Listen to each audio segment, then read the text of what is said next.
आधुनिक शिक्षा पद्धति को पुरानी नींव के आधार पर सुंदर ढंग से आधुनिक रूप से परस्त करके समाज के सामने दिए, एक मॉडल खड़ा किए। और आज सरकार ने भी लगभग 90-95% जो हमारे विद्या भारती का जो शिक्षा नीति थी, जो व्यवस्था थी, उसी को लागू करके नई शिक्षा नीति लागू की है।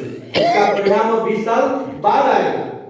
तो इस प्रकार से हम ये बताने का प्रयास कर रहे हैं कि प्रधानाचार्य सम्मेलन में हम सब प्रधानाचार्य हैं, तो एक विद्यालय चलाना हमारा दायित्व नहीं है, तो इसके माध्यम से कितना बड़ा लहर पैदा हो रहा है, कितना बड़ा परिवर्तन पैदा हो रहा है। और आगे जो 25 साल है भारत के भविष्य का 1000 वर्षों का नींव रखने वाला है। और इसलिए स्व के आधार पर आज शिक्षा, स्व के आधार पर न्यायतंत्र, स्व के आधार पर अर्थतंत्र, ये तीन जो मूल बातें हैं। तो एक तो शिक्षा का मॉडल हमने खड़ा किया विद्या भारती के द्वारा, और वह मॉडल लागू हो गया। अब दूसरा न्यायतंत्र, वो भी 2024 चुनाव के बाद वो भी लागू होगा, स्व के आधार पर न्यायतंत्र। अभी भी न्यायतंत्र अंग्रेजों वाला चल रहा है। और फिर स्व के आधार पर अर्थतंत्र, आर्थिक तंत्र भी अभी भी उसी आधार पर चल रहा है। ये त्रय स्वतंत्रता, स्व का जागरण, प्रत्येक व्यक्ति के अंदर स्वाभिमान, अपने धर्म के प्रति, अपनी परंपरा के प्रति, अपने पूर्वजों के प्रति, अपनी भाषा के प्रति, अपनी भाषा के प्रति।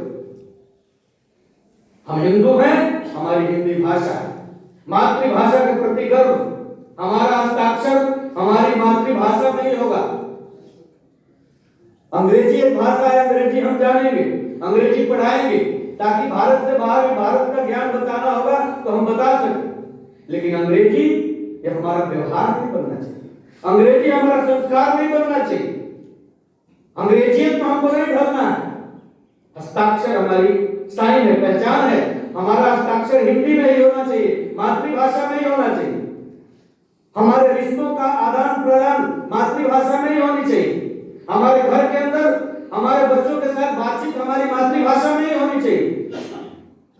लेकिन दुर्भाग्य, हमारे छोटे छोटे बच्चों को अंगिका नहीं आती है, भोजपुरी नहीं आती है, मैथिली नहीं आती है, मगही नहीं आती है, वज्जिका नहीं आती है। वो बच्चे उसके दोषी नहीं। संस्कृत, हिंदी, अंग्रेजी को विद्यालय में भी पढ़ रहे हैं, पढ़ लेंगे, लेकिन हमारी वो जो मातृभाषा है, क्षेत्रीय बोलियां हैं, वो कहां पढ़ेंगे? क्षेत्रीय बोली हमारी परंपरा का वाहक है, हमारे पूर्वजों को याद करने का एक माध्यम है, और वो भाषा लुप्त हो गई। और इसलिए आप सबसे आग्रह है कि अपने घर के अंदर अंग प्रदेश के रहने वाले हैं तो अंगिका में ही बातचीत होनी चाहिए, मगही है तो मगही में ही बातचीत होनी चाहिए, बच्चों के साथ फिर मगही में बातचीत, बच्चे भी मगही बोलना चाहिए, भोजपुरी है तो भोजपुरी में बात होना चाहिए, राजस्थानी है तो राजस्थानी में होना चाहिए, वज्जिका है तो वज्जिका में होनी चाहिए, ताकि बच्चों के सामने अपने स्व बोलियां, स्व भाषाएं जो धीरे धीरे लुप्त हो रही है और लुप्त न हो। लेकिन ये तब होगा जब स्व पर हमको गर्व होगा, परंपरा पर। अब पूजा पाठ करते हैं, घर में कुछ मंगल कार्य होता है तो धोती ही पहनेंगे, क्योंकि प्रधानाचार्य सम्मेलन में अनिवार्य है और इसलिए मजबूरी है, चलो भैया पैजामा ऊपर से भी धोती पहन लो, ये ठीक है।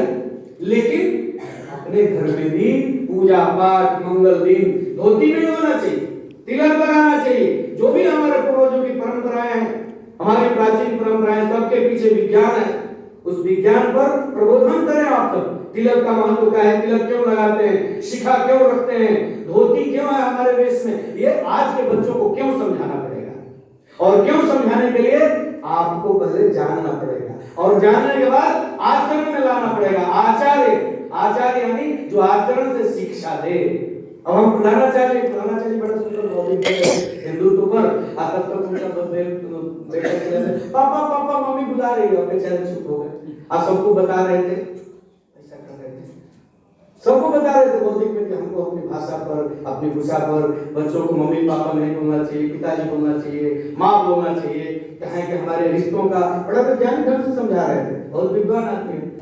और हमारे भाषा में जो भी शब्द बने हैं, तालव्य से कहाँ से उच्चारण करना, मूर्धन्य स्वर कहाँ से उच्चारण करना, दंत स्वर कहाँ से उच्चारण करना, और उच्चारण से मन के अंदर कौन सा दिमाग में नस संकृत होता है तो कौन सा भाव पैदा होता है, चाचा कहने से अलग भाव पैदा होता है, मामा कहने से अलग भाव पैदा होता है, फूफा कहने से अलग भाव पैदा होता है, मौसा कहने से अलग भाव पैदा होता है, लेकिन सबको मिलाकर सबका अंग्रेजी अंकल में समेट दिया। अंकल कहने से कोई भाव नहीं आता है, मम्मी पापा कहने से कोई भाव पैदा नहीं, ऐसा बड़ा सुंदर ढंग से बता रहे थे। तो उसी समय जब बेटा चले पापा पापा इस पर भी हमको ध्यान देना होगा कि पहले स्वयं को ठीक करना पड़ेगा, तब जाकर, क्योंकि हमको देखने वाले बहुत सारे कैमरे, मैंने बताया ना, बच्चों के कैमरे, अभिभावकों के कैमरे, आचार्यों के कैमरे, चतुर्थ वर्गीय कर्मचारी के कैमरे, आपके परिवार के कैमरे, रिश्तेदार के कैमरे, संघ वालों के कैमरे, समाज के कैमरे, सब कितने कैमरे प्रधानाचार्य को लगे। और इसलिए प्रधानाचार्य को हम हमेशा जैसे कहीं पे लिखा रहता है सावधान आप सीसीटीवी कैमरे की नजर में, तो सावधान रहना पड़ता है। उसी प्रकार से प्रधानाचार्य यानी कितने सीसीटीवी कैमरे लगे उस पर, उसको सावधान रहना पड़ेगा। इतने लोगों को अपने आचरण से उसको प्रबोधन करना है, आचरण से उसको मार्गदर्शन करना है। और आप सभी केवल प्रधानाचार्य नहीं तो आप सभी स्वयं सेवक भी हैं, इसलिए एक स्वाभिमानी स्वयं सेवक बनकर आंखों में वैभव के सपने, पग में तूफान सिगत हो, राष्ट्र भक्ति का ज्वाल न रुकता, आए जिस चीज की हिम्मत हो, आए जिस चीज